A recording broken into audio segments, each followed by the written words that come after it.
श्री भुराजी लंजे व त्यांचे चिरंजीव कृषी पदवीधर ग्रामविकास अधिकारी राहणार साकोली, तालुका साकोली, जिल्हा भंडारा हे परंपरागत रासायनिक कृषी तंत्रज्ञान पद्धतीने ऊस उत्पादन घेत होते।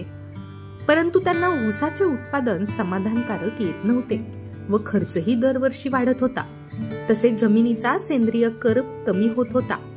सेंद्रिय कर्ब निरंतर वाढ, पोलीस किसान गन्ना राजा 8,000 रुपये वार्षिक खर्चात एकरी 100 टन ऊस उत्पादन तंत्रज्ञान माहितीचा श्री नानासाहेब कदम यांचा यशस्वी ऊस प्लॉटचा युट्यूबवर व्हिडिओ त्यांनी 4 महिन्यांपूर्वी पाहिला व तात्काळ लंजे पिता पुत्रांनी पोलीस किसान संस्थापक श्री नानासाहेब कदम यांना संवाद साधून सविस्तर पोलीस किसान गन्ना राजाची माहिती घेतली व श्री नानासाहेब कदम यांनी सांगितल्याप्रमाणे 4 दिवसात आपल्या 3ऱ्या खोडवा पिकासाठी फेब्रुवारी पासून पोलीस किसान गन्ना राजा 8,000 रुपये वार्षिक खर्चात एकरी 100 टन ऊस उत्पादन तंत्रज्ञान सुरू केले।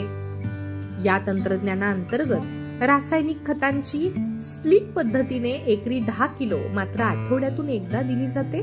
तसेच सेंद्रिय कर्ब वाढ, पीएच नियंत्रित राहण्यासाठी व रासायनिक खते अपटेक करण्यासाठी EM द्रावण व वेस्ट डिकंपोजर द्रावण व गोकृपा अमृत द्रावण दिली होती। या पोलीस किसान गन्ना राजा तंत्रज्ञान खत नियोजनामुळे लंजे यांचा 3ऱ्या वर्षांचा खोडवा 4 महिन्यात अतिशय उत्तम आला। भारतीय शेतकऱ्यांचे कृषी उत्पादन दुप्पट करण्याचे माननीय पंतप्रधान यांचे स्वप्न पोलीस किसान या सहकारी संस्थेने साकार केल्याचे आवर्जून श्री नानासाहेब कदम यांनी सांगितले आहे।